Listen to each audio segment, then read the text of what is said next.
Okay, I admit that I think these Brandy Melville skirts are super cute, but I don't really like Brandy Melville as a brand and I don't want to be giving them my money, so I figured maybe if I looked on Depop, I could find a cute little Brandy Melville skirt that I could get used for a good price, and I was wrong. I was really, really wrong.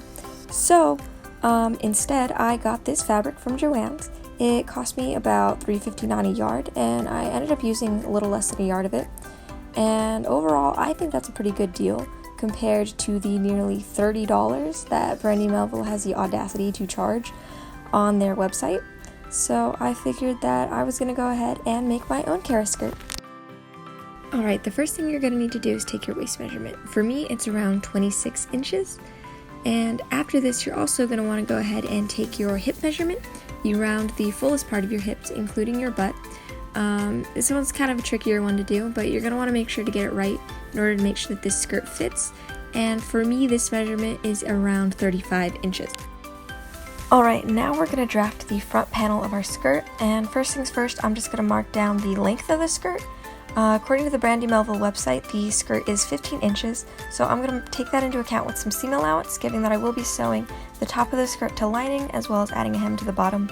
It is important to note that if you're fuller in the hip area, that you have more surface area to cover, so for the skirt to be the right length and for it to hit you where it hits someone with less hip area, you might need a little bit more fabric for the length.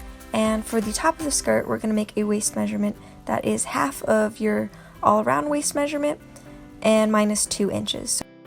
For me, this length is going to be 12 inches. Now to get that iconic bell shape, we're going to go ahead and we are going to measure down about 5 inches from the waist, and that's where we're going to start measuring out our hip measurements. Now for the hip measurement, you're going to want the length to be your hip measurement minus a little bit more than 2. So for me, I had a total of 30 inches for my hip measurement, and you're just going to want to extend that line and extend that curve, and then you're going to go ahead and add some seam allowance here. And then you're just going to go ahead and cut it all out.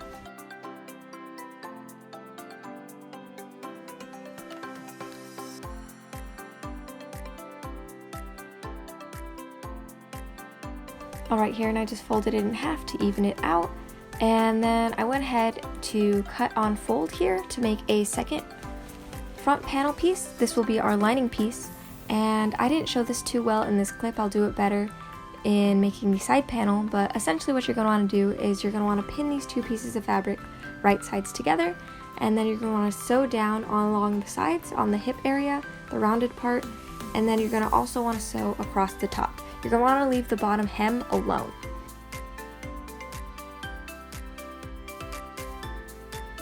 And here's what it should look like when you flip it back right sides out, and I went ahead and ironed it down. Looks good. Alright, now we're going to construct the side panel. So like in the construction of the front panel, we're first going to mark down the length of the skirt. And we're going to keep the length consistent with the length that we made for the front panel. So I'm going to do the same measurement plus seam allowance. And then you're going to want to make your waist measurement. And your waist measurement is going to be whatever measurement you subtracted by for your waist divided by 2. Now for me, if you remember, I did 2 inches subtracted from my waist measurement, so I measured out 1 inch there. And now we're going to go down the 5 inches that we went down in making the front panel, and this is going to be where we're going to start our hip measurements. And you're going to have your hip measurements be whatever you subtracted your hip measurement by, which should be a little bit over 2 divided by 2, including some seam allowance. So here I think this was about 2 inches total. I did 1.5 inch plus some seam allowance. And then you're going to go ahead and you're going to connect these lines, and instead of having it go straight down, I flared it out a little bit at the bottom, and now we're just going to sew that all together. To sew these pieces all together, you're just going to pin the lining fabric and the outside fabric right sides together, and you're going to sew down on the side pieces and you're going to sew down on the top. You were going to go ahead and leave the bottom alone because the hemming will be the last part of the construction of this skirt.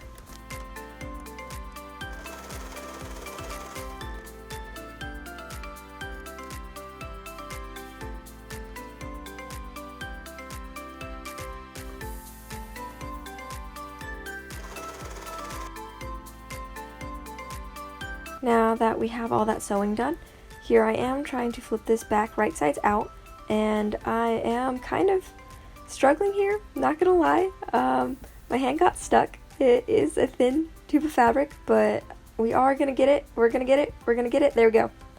That's how it should look. And you're gonna wanna go ahead and iron that down to get the nice clean look, get that nice clean shape. This is what it should look like. Please don't skip this step. Please iron it down. Please get the good look, just make it clean. And now we're gonna go ahead and we're gonna take the side panels and we're gonna pin them to the front panel of the skirt. And we're gonna pin these right sides together, and you're gonna wanna take the straight side of the side panel and you're gonna pin that to the front panel. Now, since the front panel has a curved edge and the side panels have a straight edge, you're gonna wanna go ahead and pin it very slowly, and you're gonna wanna go ahead and pull out the fabric a little bit. There's going to be a lot of pinching and adjusting to make sure that it sits nice and flat, but take your time with this step just to make sure you get that nice clean look. It's not too important that you keep it really curvy, you just want to keep it very clean. And here's how it's going to look all pinned down. Another important thing to keep in mind is that while you're pinning it, make sure that the top is lined up. If the bottom's not lined up, that is okay. We will be adding a hem and that will level it all out. Meanwhile, the top is already hemmed off, and therefore you're going to want to keep that nice and level and straight so that your skirt doesn't look weird while you're wearing it. So once you got everything all even, you can go ahead and sew things down with the straight stitch.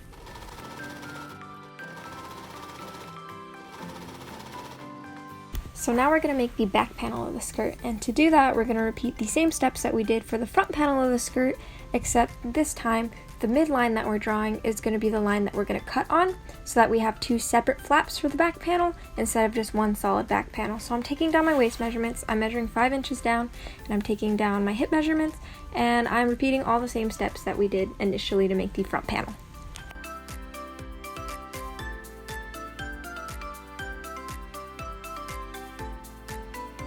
So now I'm going to go ahead and add seam allowance to the midline that we have in this back panel. Because we will be cutting and sewing on that midline, we're going to need to add an inch seam allowance to each side of the midline.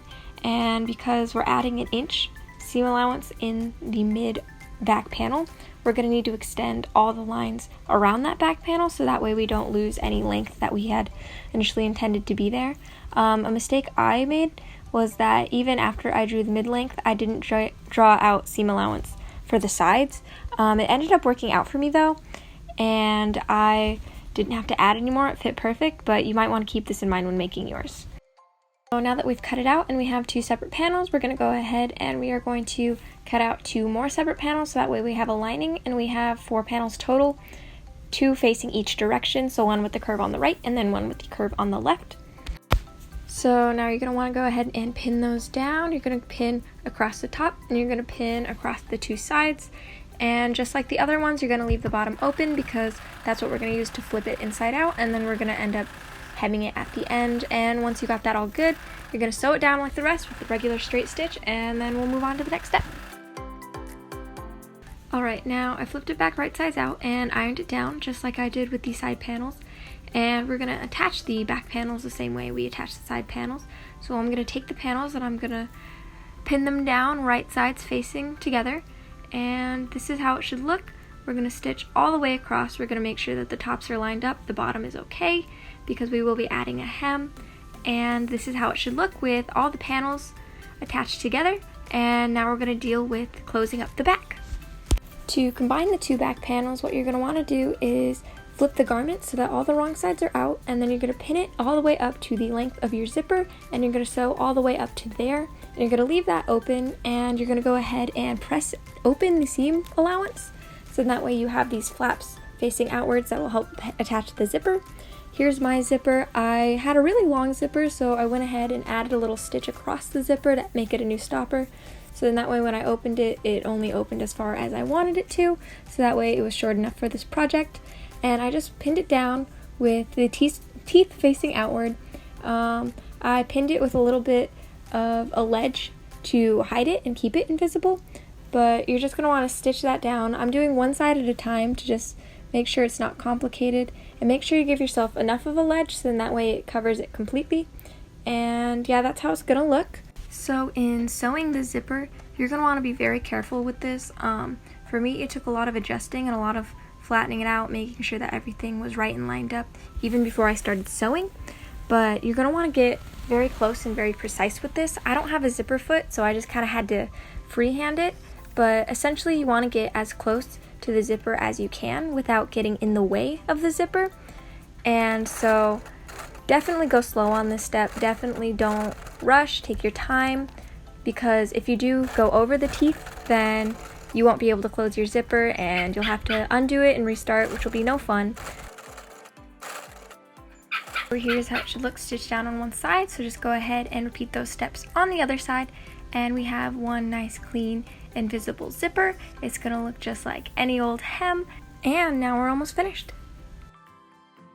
And now we're gonna finally do that hem I promised you we were gonna do, and this is the part where we're gonna get to even out all the different panels, make sure they're all level with each other. And I'm making this hem considerably larger than I would normally, given that this is kind of a weaker fabric and I want it to be nice and stable. So once I have everything pinned down and even, I'm just going to go ahead and sew it down. This stitch will be visible from the outside, so you will want to try to keep it straight and consistent, because this is what differentiates the professional looking skirts from the sloppier looking skirts. But I don't think anyone's going to be looking too hard, so if you don't get this perfect, you're going to be okay. And now with the hem finished, we're done! Here's the finished product. I think it looks super cute. I love how it makes my legs look longer, given that it's a short skirt.